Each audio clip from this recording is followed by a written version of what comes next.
Hey everyone, welcome back to my show. This is part 4, me talking about Sonny Bennett. I didn't move the mouse around, so I lost the screen for a sec, so I thought, bugger it, I'll do number 4. With the plots, a couple of the episodes, Sonny wanted to turn West Side upside down, like really turn it upside down and everything, and he does a bloody good job of that. It's like, I had a look at a couple clips before I started filming this and that, and it's like, I thought, oh my god, it just brings back memories of it and that, but that's why I want to see it released. And it's like, I'm going to be talk about all sorts of episodes for the next weeks to come and everything and that. I'm going to do Mr. Bad, and I'm going to talk about the Sheridan and Wills and how the Mr. Bad story got started and everything and all that, but that's for another day. But it's like, the thing I like, the ending of when Sonny kills himself and commits suicide. The interesting thing is, they're at some quarry or something, and he jumps off a building and everything. You can watch it on YouTube. It's episode 172. It's not bad. It's a great episode. But what he did is, before he committed suicide, he said to George, he goes, "Keep your loved ones close."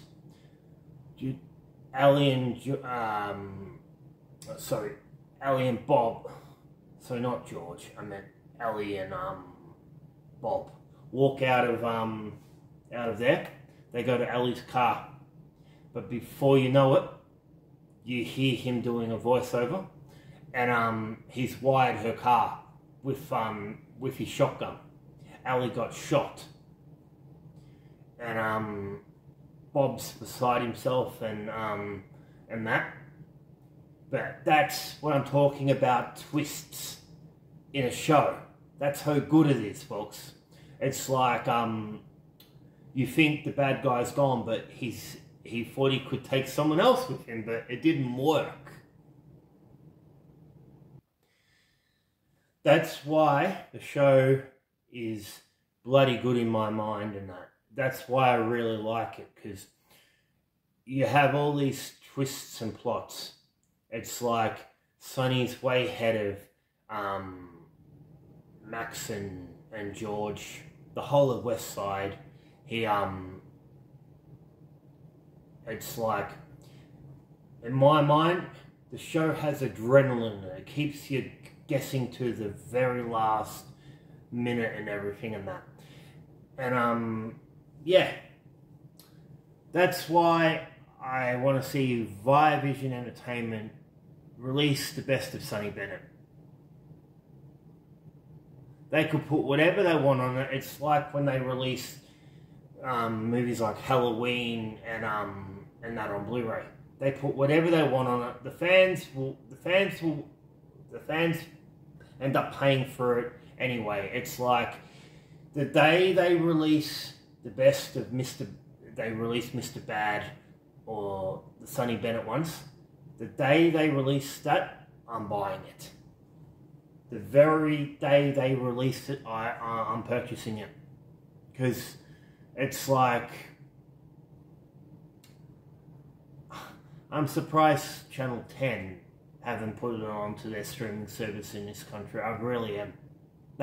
They put Prisoner on there last year. They put Heartbreak High on there. The thing with Viavision, and this is what I'm very impressed about, Viavision own Blue Heelers, Water Rats, All Saints, Prisoner, and half of all the good Australian old TV shows for the last 40, 50 years. They own nearly all the good stuff. But it's like, I couldn't believe it when they released Volume 1 of Episode 1 to 96 of East Street, and I'll tell you why. Yeah, When I found out E Street was out, I was in JB one afternoon just having a look around and that, and I saw it. I went, oh my God. I couldn't believe it. Because I saw it, and then the very next day I went back to JB and I purchased it. I thought, oh, I have to have this.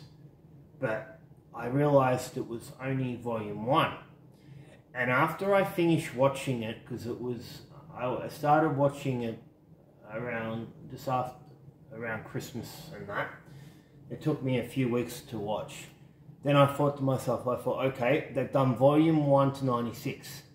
Early January, February of 2020, they'll end up releasing volume 2. And you'll get Sonny Bennett, you'll get all the good stuff. It never happened. And that. And I thought to myself, I don't know why. Because I was sure they would do it. Because with their reputation of putting out Blue Heelers, All Saints, Water Rats, there's so much of all the old shows. And now we're, what, 5-6 years later, and they still haven't done it.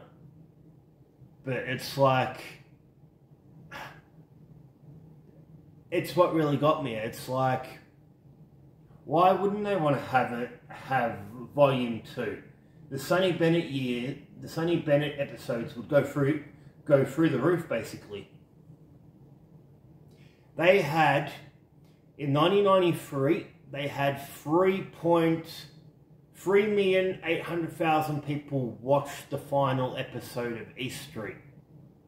And that. It's like with Underbelly.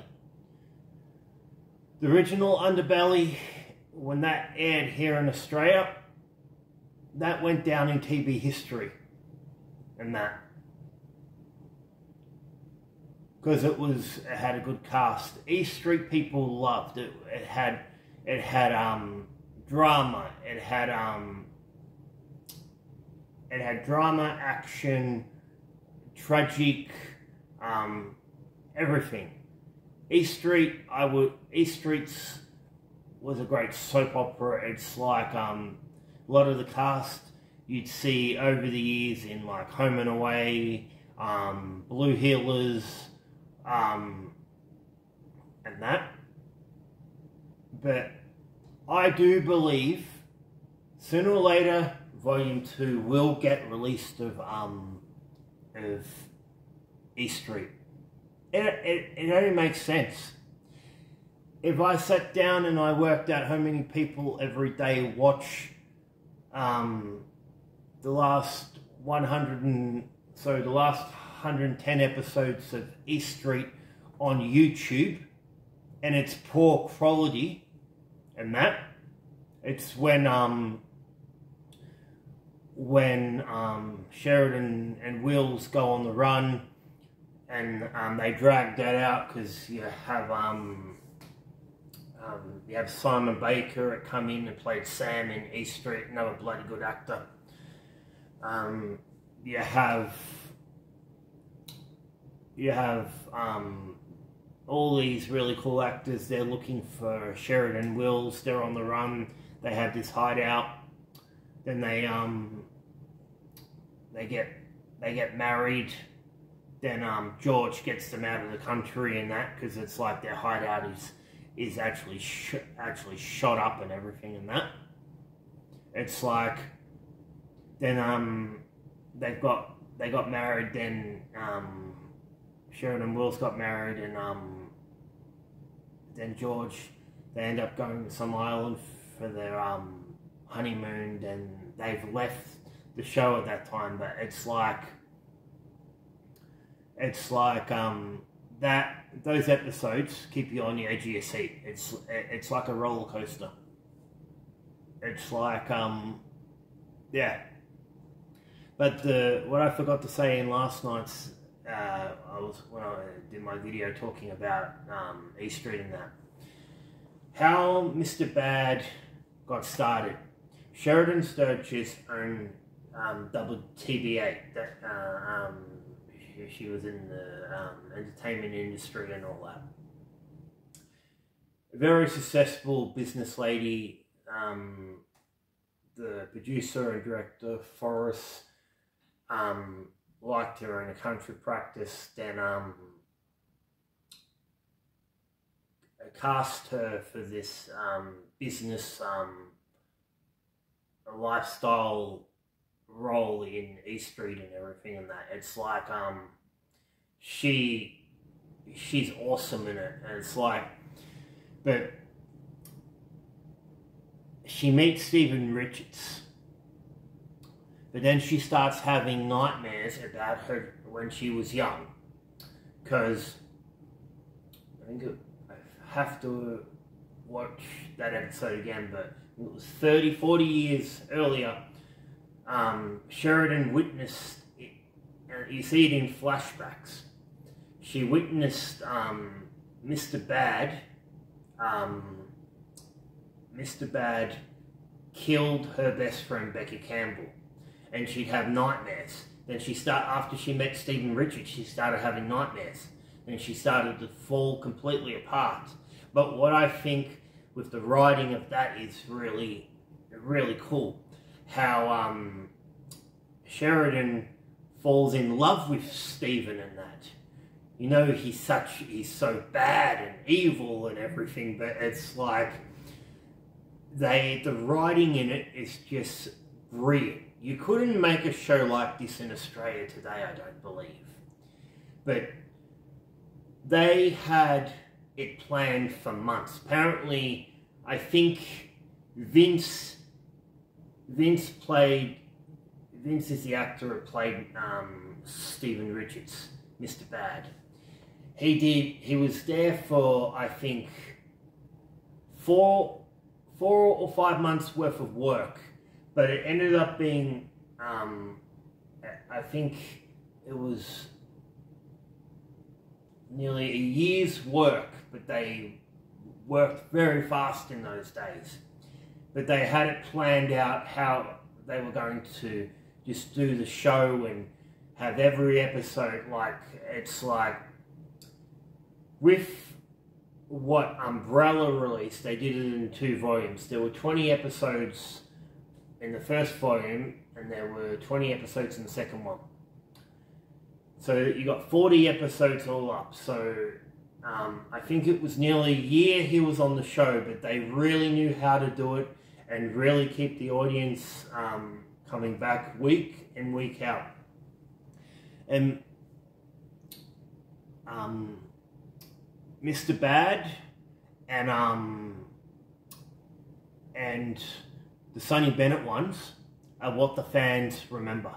And when they did the audio commentary with in 2007, it was 2006 or 2007, I forget which one. Andrew Mercado, the writer for the Sydney Morning Herald, did the audio commentary with Bruce Samuelson and Melissa Cowles. Melissa Cowles played Nikki, and Bruce Samuelson played Max. And it's interesting,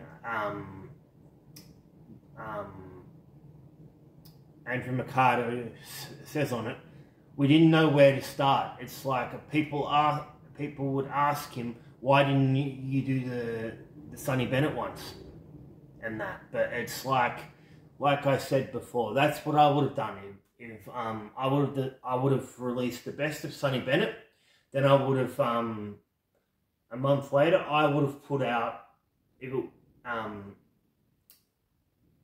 it was up to me, that's how I would have done it. It's like I would have done the best of Sonny Bennett, then I would have done the best of Mr. Bad 1 and 2.